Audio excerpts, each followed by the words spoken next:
우리가 바라보는 저 광활한 밤하늘, 그 속에는 수십억 개의 은하와 헤아릴 수 없는 별들이 침묵 속에서 빛나고 있습니다. 인류는 오랜 세월 동안 이 우주의 시작과 끝, 그리고 그 안에 담긴 의미를 탐구해왔습니다. 어떤 이들은 그 해답을 과학에서 찾으려 했고, 또 다른 이들은 신앙 안에서 발견하려 했습니다. 과연 과학과 신앙은 서로를 배척하는 두 개의 길일까요? 아니면 같은 진리를 향해 나아가는 서로 다른 등불일까요? 오늘 우리는 한 천체물리학자의 경이로운 여정을 따라가 보려 합니다. 그는 차가운 데이터와 엄격한 공식 속에서 우주의 기원을 줬다가 인류의 가장 오래된 기록 속에서 그 해답의 실마리를 발견했습니다. 이것은 한 소년이 별을 사랑하게 된 이야기이자 한 과학자가 창조주 하나님을 만나게 된 믿음의 고백입니다. 이 깊고 놀라운 지혜의 여정을 시작하기에 앞서 여러분의 구독과 좋아요는 이 귀한 메시지를 더 널리 퍼뜨리는 데 큰 힘이 됩니다. 이 채널을 통해 울려 퍼지는 진리의 말씀이 여러분의 삶에 닿을 때마다 주님의 크신 은혜와 평강인을 함께 하시기를 기도합니다. 이야기는 7살의 한 소년으로부터 시작됩니다. 캐나다의 브리티시 컬럼비아, 그곳은 독실한 기독교인을 만나기 어려운 곳이었습니다. 하지만 소년의 마음을 사로잡은 것은 교회가 아닌 밤하늘의 별과 은하였습니다. 소년은 천문학과 물리학에 깊이 빠져들었습니다. 매주 서너 권의 관련 서적을 독파했고 부모님은 아들이 과학에 집착한다고 걱정할 정도였습니다. 하지만 소년에게 그것은 세상에서 가장 흥미로운 놀이였습니다. 8살이 되던 해 그는 자신의 미래가 천체물리학에 있음을 직감하고 그 길을 평생의 사명으로 삼기로 결심했습니다. 그의 인생을 바꾼 결정적인 계기는 16살 때 찾아왔습니다. 1년 내내 우주론, 즉 우주의 기원과 역사를 연구하는 학문에 매달렸습니다. 그는 이미 7살 때 프레드 호일경이 쓴 우주의 본질이라는 책을 읽은 적이 있었습니다. 그 책에서 호일경은 기독교를 맹렬히 비판하면서도 성경에는 상당한 우주론이 담겨 있다. 그것은 주목할 만한 개념이다. 라는 말을 남겼습니다. 어린 소년의 마음에 박힌 이 한 문장은 시간이 지나도 잊히지 않았습니다. 16의 청년이 된 그는 당대의 여러 우주 모델들을 탐구했습니다. 프레드 호일의 정상우주론, 힌두교의 진동우주론처럼 우주가 끊임없이 재탄생한다는 모델 등 다양한 이론이 존재했습니다. 하지만 관측 증거들은 압도적으로 하나의 이론을 가리키고 있었습니다. 바로 빅뱅 우주론입니다. 빅뱅 이론의 핵심은 간단합니다. 우주에는 분명한 시작이 있었다는 것입니다. 그리고 이 사실은 젊은 과학도의 마음에 거대한 질문을 던졌습니다. 만약 우주의 시작이 있다면 그 시작을 가능하게 한 시작자가 반드시 있어야 하지 않을까? 17살, 그는 우주적 시작자를 찾기 위한 지적 탐험을 시작했습니다. 처음에는 칸트와 데카르트 같은 위대한 철학자들의 글을 파고들었지만 그들의 사상은 자신이 알고 있는 우주와 시공간의 개념과 일치하지 않았습니다. 그가 다니던 고등학교는 전 세계에서 온 이민자들로 가득했습니다. 덕분에 그는 다양한 종교를 접할 기회를 가졌습니다. 힌두교 친구들은 수많은 경전 베다를 살펴보라고 권했습니다. 베다를 읽으며 그는 힌두교의 진동우주론이 바로 여기서 비롯되었음을 알게 되었습니다. 하지만 베다는 우주가 45억 2천만 년마다 재탄생한다고 주장했습니다. 그는 이 숫자가 천문학적 사실과 다르다는 것을 즉시 알았습니다. 또한 우주의 엔트로피, 즉 무질서도는 너무 높아서 우주가 다시 수축하고 재탄생하는 것은 불가능했습니다. 그는 힌두교를 옆으로 밀어두었습니다. 다음은 불교였습니다. 하지만 불교의 우주론 역시 힌두교에서 많은 부분을 차용했기에 같은 한계를 가지고 있었습니다. 사우디아라비아에서 온 친구들은 쿠란을 추천했습니다. 쿠란을 읽으며 그는 놀라움을 금치 못했습니다. 내용이 매우 적고 같은 말이 끊임없이 반복되었습니다. 우주의 창조주가 왜 이렇게 같은 말을 반복하실까? 게다가 일부 내용은 지적인 엘리트주의에 호소하는 것처럼 느껴졌습니다. 오직 소수의 지성인만이 삶의 의미를 깨달을 수 있다는 식의 태도는 생명을 위해 이토록 정교하게 우주를 설계하신 창조주의 모습과는 거리가 멀어 보였습니다. 결정적으로 쿠란에서는 별이 행성보다 우리에게 더 가깝다고 묘사하는 등 과학적 오류가 발견되었습니다. 망원경 없이 맨눈으로도 행성과 별의 거리를 어림짐작할 수 있는 시대에 이는 받아들이기 힘든 오류였습니다. 그는 조로아스터교, 몰몬교 등 여러 다른 종교와 사상들을 검토했지만 마음속의 질문은 더욱 커져만 갔습니다. 그리고 마침내 그는 어린 시절부터 책장에 먼지 쌓인 채 꽂혀 있던 한 권의 책으로 눈을 돌렸습니다. 그가 11살 때 2명의 신사가 공립학교 교실에 들어와 책상 위에 상자 2개를 놓고 떠난 적이 있습니다. 상자 안에는 기드온 협회에서 기증한 성경책이 들어있었고 학생들은 누구나 한 권씩 가져갈 수 있었습니다. 그 역시 한 권을 집으로 가져왔지만 17살이 될 때까지 단 한 번도 펼쳐보지 않았습니다. 그날 밤 그는 책장에서 그 낡은 성경을 꺼내 읽기 시작했습니다. 창세기 1장 1절, 태초에 하나님이 천지를 창조하시니라 첫 구절부터 그는 다른 모든 경전과의 압도적인 차이를 느꼈습니다. 성경은 명료하고 직설적이었습니다. 지적인 허영심에 호소하지도 않았고 의미 없이 반복되지도 않았습니다. 대신 역사, 지리, 과학에 대해 놀라울 정도로 구체적이고 상세하게 서술했습니다. 더 나아가 미래의 과학적 발견과 역사적 사건들을 예언하고 있었으며 독자들에게 객관적인 검증을 요구했습니다.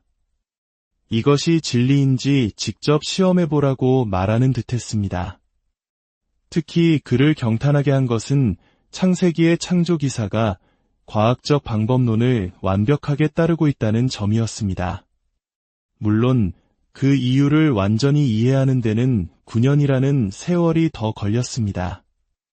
훗날 스코틀랜드의 신학자 토머스 토런스는 과학적 방법론의 기원 자체가 성경의 여러 창조 본문에서 비롯되었음을 증명했습니다. 그러니 성경이 과학적 방법론을 따르는 것은 어쩌면 당연한 일이었습니다. 오늘 밤 저는 그가 발견했던 놀라운 사실 중 하나를 여러분과 나누고 싶습니다. 천문학자들이 빅뱅 이론의 관측 증거를 처음 제시한 것은 1925년이었습니다. 하지만 성경은 이미 수천 년 전에 빅뱅 우주론의 4가지 핵심 특징을 정확하게 예언하고 있었습니다. 첫째, 우주는 모든 물질과 에너지, 시공간이 하나의 시작점, 즉 특이점에서 비롯되었다는 것입니다. 둘째, 우주는 그 시작점으로부터 지금까지 계속해서 팽창하고 있다는 것입니다. 셋째, 이 팽창은 결코 변하지 않는 불변의 물리법칙 아래서 이루어진다는 것입니다. 넷째, 그 법칙 중 하나는 우주 전체에 편재하는 세퇴의 법칙이라는 것입니다. 그는 17세부터 19세까지 2년 동안 매일 밤 자정부터 새벽 2시까지 가족들 몰래 성경을 연구했습니다. 물리학 숙제를 하는 척하며 그는 성경의 모든 구절을 자신이 아는 가장 엄격한 과학적 잣대로 검증했습니다. 먼저 우주의 시작에 대해 성경은 여러 곳에서 이야기합니다. 창세기 1장 1절의 천지라는 히브리어 표현은 단순히 하늘과 땅이 아니라 고대 히브리어의 관용구로서 우주 전체, 즉 모든 물질과 에너지, 시공간을 의미합니다. 다시 말해 태초에 하나님이 우주를 창조하셨다는 선언입니다. 이 선언은 20세기에 들어서야 스티븐 호킹과 로저 펠로즈 같은 물리학자들이 시공간 정리를 통해 증명한 사실과 정확히 일치합니다. 그들의 이론은 우주가 질량을 가지고 있고 일반 상대성 이론이 옳다면 시공간 자체에 반드시 시작이 있어야 함을 수학적으로 증명했습니다. 이는 시공간을 초월한 어떤 원인 제공자, 즉 창조주가 존재해야 함을 의미합니다. 러시아 출신의 무신론자 천체물리학자인 알렉산더 빌랭킨조차 그의 저서에서 이렇게 인정했습니다. 이제 증거가 확보된 이상 우주론자들은 더 이상 과거 영원한 우주라는 가능성 뒤에 숨을 수 없다. 탈출구는 없다. 그들은 우주적 시작의 문제에 직면해야만 한다. 둘째, 우주의 팽창입니다. 성경의 욥기, 시편, 이사야서 등 11개의 다른 구절에서 하나님이 하늘을 펼치셨다고 반복해서 말씀하십니다. 여기서 사용된 히브리어 동사 나타는 팽창시키다, 뻗다라는 명확한 의미를 가집니다. 성경은 하나님이 우주를 창조하신 그 순간부터 팽창의 속성을 부여하셨고 우주의 역사 내내 그 팽창을 지속적으로 주관하고 계심을 말하고 있습니다. 우리는 허블 우주망원경과 제임스 웹 우주망원경을 통해 이 사실을 눈으로 확인합니다. 수십억 광년 떨어진 초기의 우주에서는 은하들이 서로 부딪힐 듯 빽빽하게 모여 있지만 시간이 흘러 현재에 가까워질수록 은하들은 서로에게서 멀어져 있습니다. 성경의 기록이 수천 년 후 과학으로 증명된 것입니다. 셋째, 불변의 법칙입니다. 예레미야 33장 25절은 말씀합니다. 내가 천지의 법칙을 세우지 아니하였다면 이 구절에서 하나님은 변덕스러운 인간과 달리 당신은 변치 않는 분이라는 증거로 당신이 세우신 불변의 천지 법칙을 제시하십니다. 이것이 바로 과학의 기본 전제입니다. 우주의 법칙이 어제와 오늘이 다르다면 과학이라는 학문 자체가 성립할 수 없습니다. 넷째, 쇠퇴의 법칙입니다. 로마서 8장은 피조물이 다 이제까지 함께 탄식하며 함께 고통을 겪고 있는 것을 우리가 아느니라고 말합니다. 이는 과학자들이 말하는 열역학제 이 법칙, 즉 엔트로피 증가의 법칙과 정확히 일치합니다. 우주의 모든 것은 질서에서 무질서로, 뜨거운 것에서 차가운 것으로, 유용한 에너지에서 무용한 에너지로 향하는 쇠퇴의 과정 속에 있습니다. 우리가 사는 집, 우리의 육신, 저 멀리 빛나는 별들까지도 이 법칙에서 자유롭지 못합니다. 이 세상에서 우리가 겪는 고난과 시련은 바로 이 법칙의 지배 아래 있기 때문입니다. 하지만 하나님은 왜 우리를 이런 고난이 가득한 세상에 두셨을까요? 성경은 이 물리 법칙들이 악을 신속히 근절하고 동시에 우리가 사랑을 표현하고 경험할 능력을 키우기 위해 정교하게 설계되었다고 말합니다. 우리의 이 짧은 고난의 시간은 악과 고통이 전혀 없는 영원한 새 창조, 즉 천국을 준비하는 과정인 것입니다. 20세기 말 천문학자들은 우주 팽창을 가속시키는 미지의 힘, 암흑 에너지를 발견했습니다. 이 암흑 에너지는 우주 전체 에너지의 약 70%를 차지하며 그 존재 자체가 놀라운 설계의 증거입니다. 생명체가 존재 가능한 우주가 되려면 이 암흑 에너지의 값이 10의 122제곱분의 1의 오차 내에서 정확하게 조절되어야 합니다. 이 숫자가 얼마나 경이로운 것인지 설명하기 위해 인류가 만든 가장 정밀한 기계와 비교해 보겠습니다. 최근 중력파를 발견한 라이고 관측소는 4km 길이에 걸쳐 양성자 직경의 1만 분의 1보다 작은 변화를 측정할 수 있는 인류 기술의 정점입니다. 그러나 이 놀라운 성취조차도 암흑 에너지에 나타난 설계의 정밀도에 비하면 10의 96제곱배나 뒤떨어집니다. 이는 우주를 창조하고 암흑 에너지를 설계하신 분이 인류 최고의 과학자들보다 최소한 조배 이상 더 지적이고 더 많은 지식을 가졌으며 더 강력한 능력을 가졌음을 의미합니다.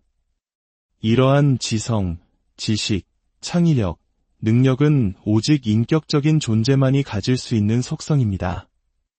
이것은 우주의 창조주가 막연한 힘이 아니라 우리와 소통하기를 원하시는 인격적인 하나님이심을 가리킵니다. 세 명의 무신론자 이론물리학자들은 이 발견에 대해 우주를 지금처럼 배열하려면 기적이 필요했을 것이다라며 시공간을 초월한 미지의 존재가 자신의 목적을 위해 우주의 역사에 개입했다고 인정했습니다. 그들은 이 결론이 너무나 불편했기에 암흑 에너지가 실제가 아닐 것이라고 논문을 마무리했습니다. 하지만 그 후 10개가 넘는 독립적인 관측 증거들이 암흑 에너지의 존재를 명백히 확증했습니다. 불편하지만 그것은 진실이었습니다. 2년간의 치열한 탐구 끝에 젊은 과학도는 결론에 도달했습니다. 그는 성경에서 단 하나의 증명 가능한 오류나 모순도 찾지 못했습니다. 오히려 200개가 넘는 미래의 과학적 발견을 정확히 예언한 구절들을 발견했습니다. 그는 계산을 해보았습니다. 성경의 저자들이 하나님의 영감 없이 순전히 우연으로 이 모든 과학적 사실들을 정확히 예측할 확률은 보수적으로 계산해도 10의 300제곱분의 1보다도 희박했습니다. 공교롭게도 그 주에 물리학 교수는 이런 과제를 내주었습니다. 이 교실에 있는 학생 중 한 명이 여력학제 이 법칙이 갑자기 역전되어 일주일 안에 사망할 확률을 계산하시오. 그 확률은 약 10의 80제곱분의 1이었습니다. 이것은 우주의 전 역사에 걸쳐 단 한 번도 일어날 수 없는 사실상 불가능한 확률입니다. 그 순간 그는 깨달았습니다. 자신은 매 순간 여력학제 이 법칙의 신뢰성에 목숨을 걸고 살아가고 있었다는 것을. 그런데 성경은 그 법칙보다 10의 220제곱배나 더 신뢰할 수 있는 책이었습니다. 그렇다면 성경이 말하는 삶의 방식과 구원의 길을 신뢰하지 않는 것은 지독히 비이성적인 일이었습니다. 그가 가지고 있던 기드온 성경책 뒤편에는 이 책이 하나님의 영감으로 쓰인 무오한 말씀임을 확신하게 되었을 때 무엇을 해야 하는지 안내하는 글이 있었습니다. 그 글은 이렇게 설명했습니다. 하나님은 우리 마음속에 양심이라는 도덕법을 새겨주셨습니다. 우리는 그 법을 조금이라도 어길 때마다 죄책감을 느낍니다. 이는 하나님께서 100% 완전함을 요구하시기 때문입니다. 우리 중 누구도 그 기준을 스스로 만족시킬 수 없습니다. 하지만 하나님은 우리를 너무나 사랑하셔서 우리가 할 수 없는 일을 대신 이루실 길을 마련해 주셨습니다. 그 길은 바로 하나님의 아들 예수 그리스도를 통해 우리의 죄를 용서받고 창조주와 인격적인 관계를 맺는 것이었습니다. 성경책의 마지막 장에는 그 결단을 기록하는 서명란이 있었습니다. 1968년 8월 6일 오전 10시 7분 그는 그 자리에 자신의 이름을 서명하며 그의 삶을 예수 그리스도께 바쳤습니다. 그것은 맹목적인 믿음이 아니었습니다. 가장 엄격한 이성의 탐구 끝에 다다른 지극히 합리적인 항복이었습니다. 시편 97편 6절은 이렇게 노래합니다. 하늘이 그의 의를 선포하니 모든 백성이 그의 영광을 보았도다. 하늘, 즉 우주는 단지 하나님의 영광만을 선포하는 것이 아니라 그분의 의로움과 신실하심을 증거합니다. 과학은 하나님을 부정하는 도구가 아닙니다. 오히려 과학은 우리가 창조세계라는 책을 더 깊이 읽고 그 저자이신 하나님의 위대하심과 지혜, 그리고 우리를 향한 사랑을 발견하게 하는 강력한 도구가 될 수 있습니다. 우주를 만드신 하나님의 지혜가 얼마나 깊고 놀라운지, 그분의 사랑이 얼마나 크고 확실한지 이 밤하늘의 별들이 오늘 여러분의 마음에 속삭여주기를 바랍니다. 별들을 제자리에 놓으시고 운행하시는 그 하나님께서 여러분 각자의 삶의 길 또한 가장 선하게 인도하실 것을 믿습니다. 모든 이해를 뛰어넘는 하나님의 평강이 그리스도 예수 안에서 여러분의 마음과 생각을 지키시기를 간절히 기도합니다.